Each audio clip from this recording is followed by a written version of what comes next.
कानून लागू है, इसीलिए मैं कह रहा हूं कि मनुस्मृति लागू है, इसकी कभी घोषणा नहीं होगी, संविधान बदलने की घोषणा नहीं होगी, लेकिन धीरे धीरे उसके जो प्रावधान है धीरे धीरे उसके पन्ने फाड़ दिए जाएंगे।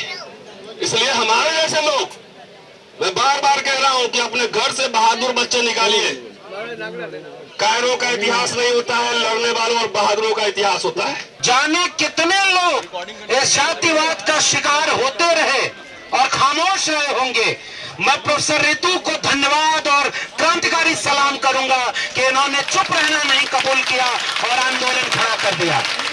और आज भी इस देश में जाति के नाम पर अन्याय अत्याचार कहा जाता है, कई पढ़े लिखे लोग करते हैं, ये गलत है। जो पढ़ लिख लिया वो ज्यादा जातिवाद करता है, बस उसका जातिवाद दिखता नहीं। जाति के नाम पर यहाँ पर इंटरव्यू हो रहा है।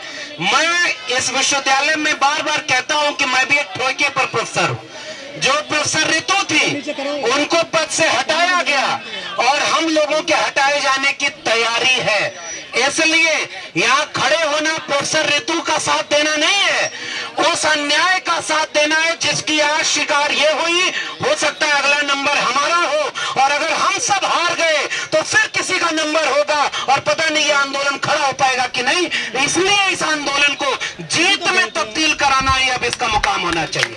ये लड़ाई जारी रहनी चाहिए। विश्वविद्यालय दिल्ली में, प्रधानमंत्री जी का घर यहाँ से 15 किलोमीटर दूर होगा, 15 किलोमीटर दूर। सबको पता है क्या चल रहा है, लेकिन आपके साथ न्याय नहीं हो सकता है, क्योंकि जिस दर्शन में ये विश्वास करते हैं वो दर्शन जो है मनुस्मृति से आता है। और यही लोग हैं जो बाबा साहब के पुतले जलाए थे और संविधान नहीं मानने वाले लोग थे। नहीं पता है तो ऑर्गेनाइजर जाकर देख लीजिए जब संविधान लागू हुआ था, आरएसएस का मुखपत्र। तो हमें कोई कंफ्यूजन नहीं है। बोलते हैं ना कि अगर कबूतर आंखें छुपा ले रेत में और बिल्ली नहीं खाए तो कई ये प्रॉब्लम बिल्ली का नहीं कबूतर का है। तो हमें ये पता है कि आगे क्या क्या होना है, आगे क्या क्या होना है। एक ही जिंदगी है, एक ही जिंदगी है, कोई अमर होकर नहीं जाएगा, सबको मिट्टी में ही मिलना है। तो जिंदगी लंबी नहीं, महत्वपूर्ण होनी चाहिए, मीनिंगफुल होनी चाहिए। साथियों, लड़ाई मैं और रितु अपने लिए लड़ रहे हैं नहीं, ये आने वाली पीढ़ियों के लिए लड़ा जा रहा है। मुझे नौकरी है, क्या जरूरत है मुझे सवाल खड़े करने की? नौकरी है, बंगला है, सब कुछ है, लोग जानते हैं, किताबें छप रही है, लेख लिख रहा हूं, तमाम हो रहे। ये क्यों ये लड़ाई है? अगर मुझे प्रोफेसर खाली प्रमोशन और छुट्टी की बात होती तो मैं हल्ला क्यों करता, बोलता क्यों, मैं जाके नमस्ते कर लेता। लेकिन ये कभी नहीं होगी, क्योंकि बाबा साहब ने बार बार लिखा है, एक लाइन बार बार लिखा है कि रोटी से अधिक महत्व स्वाभिमान का होता है। उन्होंने कहा था जब गांधी से मिले थे कि कोई भी स्वाभिमानी दलित इस देश पर गर्व नहीं करेगा, कोई भी नहीं करेगा। Mister Gandhi, I have no homeland, उन्हीं का लाइन है। और क्यों नहीं करेगा, इसका प्रत्यक्ष प्रमाण हम लोग हैं। हर इतनी संघर्ष के बावजूद एक स्टेज पे आइए, एक मुकाम हासिल कीजिए, लेकिन पग पग पर, चप्पे चप्पे पे द्रोण है, हर शाख पर मनु है, याद रखिएगा। मनु बाबा आजकल जंगल में नहीं मिलते हैं, गुरुकुल में। मनु बाबा आजकल मिलते हैं कॉलेज में, है उसके फीमेल एडिशन भी है, फीमेल एडिशन भी है। मनु बाबा कॉलेज में, आईआईटी में, विश्वविद्यालयों में मिलते हैं, और लंच आजकल 5 स्टार होटल में करते हैं। तो ये समझना है, चप्पे चप्पे पे द्रोण है और शाख पर मनु है। इसलिए बहुत सारे ऐसे वैचारिक योद्धाओं की जरूरत है। एक रतनलाल, एक रितु सिंह, एक लक्ष्मण यादव से बात बनेगी नहीं, क्योंकि लड़ाई तो अभी लंबी चलने वाली है। प्रमोशन आता जाता रहेगा, उसकी चिंता कौन करता है? हमारे कॉलेज में तो 200 टीचर होंगे, तो 200 में से कितने लोग को जानते हैं? लेकिन हम लोग जाते हैं तो रेलवे स्टेशन, बस स्टॉप, सब पे 10-20 लोग मिल जाते हैं। तो असली प्रोफेसर को ये है, असली ये है, कुंजी छाप लोग प्रोफेसर नहीं हो सकते। वो डेजिग्नेशन ले सकते हैं, इंक्रीमेंट ले सकते हैं, लेकिन प्रोफेसर का तात्पर्य ज्ञान से है, तार्किकता से है, बुद्धि से है, इससे है।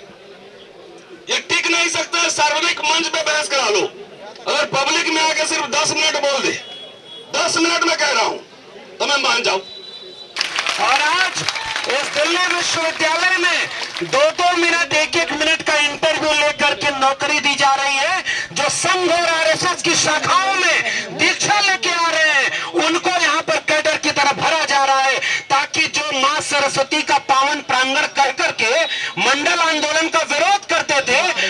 विश्वविद्यालय को वापस सरस्वती का पावन प्रांगण बनाना चाहते हैं, मगर हम आज ज्यादा वक्त न लेकर हम ज्योतिबा फूले, सावित्रीबाई फूले, बाबा साहब अम्बेडकर का प्रांगण इसे बनाना चाहते हैं। इसलिए इस न्याय की लड़ाई में शामिल है। प्रोफेसर रतनलाल की लड़ाई हो, इन्होंने भी इस विश्वविद्यालय में लड़ाई लड़ी, हमने, प्रोफेसर रितु ने और तमाम लोगों ने इसी जगह पर खड़े होकर के, प्रोफेसर रतनलाल गवाह हैं, जब 56 इंच की छाती की बात की गई तो 13 पॉइंट रोस्टर पर उसे झुकाया है और अपनी जीत तब्दील की है। और आज मैं प्रोफेसर रितु को इस बात के लिए फिर से बधाई दूंगा। इस जगह पर जाने कितने हमले हुए, लोग ताना मारते रहे कि इनको पढ़ाना नहीं है, इनको निकाल दिया। मैं आपसे एक और बात कहना चाहता हूं, जैसे प्रोफेसर रितु को निकाला ना, ऐसे जाने कितने सैकड़ों प्रोफेसर को, जिसमें दलित पिछड़े थे, उनको निकाला गया। वो डर गए, वो चुप रहे और उन्होंने उसके लिए आवाज नहीं उठाई। और आज प्रोफेसर रितु ने ये आवाज उठाई है तो ये आने वाली पीढ़ियों के लिए रास्ता बनेगा। और मैं आप सबको बधाई दूंगा। आज के दिन इतने लोग यहाँ पर इकट्ठा हैं, अब ये एक जन आंदोलन बन चुका है और हम भी, ये नौकरी नहीं न्याय का आंदोलन है। और इस न्याय की लड़ाई में यह आखिरी वाक्य मेरा है। प्रोफेसर रतनलाल ने भी कहा ना कि इस विश्वविद्यालय में 10,000 प्रोफेसर हैं, पूरे कॉलेजेस को मिला लीजिए, कितने को कौन जानता है, क्योंकि सब वही कुंजी छापे में इनकी बात से समर्थन करता हूं। और अपने अपने लोगों को यहाँ कैडर देख करके नौकरी दे रहे और हमारे ऊपर जांच बैठाते हैं कि बाहर जाकर के आप बोलते क्यों हैं।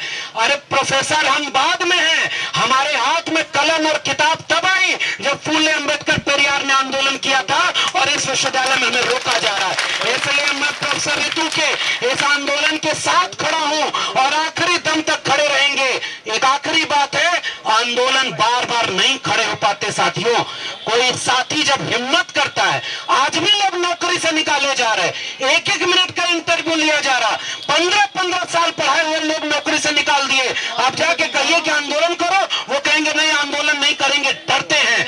कोई निडर अगर आपके सामने खड़ा हो जाए तो तब तक इसके साथ खड़े रहिएगा जब तक न्याय नहीं मिल जाता, और तब तक हम प्रोफेसर रितु के साथ खड़े रहेंगे, इस वादे के साथ इनको हमारी हिम्मत मिले, इस आंदोलन को हिम्मत मिले और इसे हम आरएसएस की शाखा वाला विश्वविद्यालय बनने की बजाय फूले अम्बेडकर पेरियार वाला और भारत के संविधान वाला विश्वविद्यालय बनाएंगे।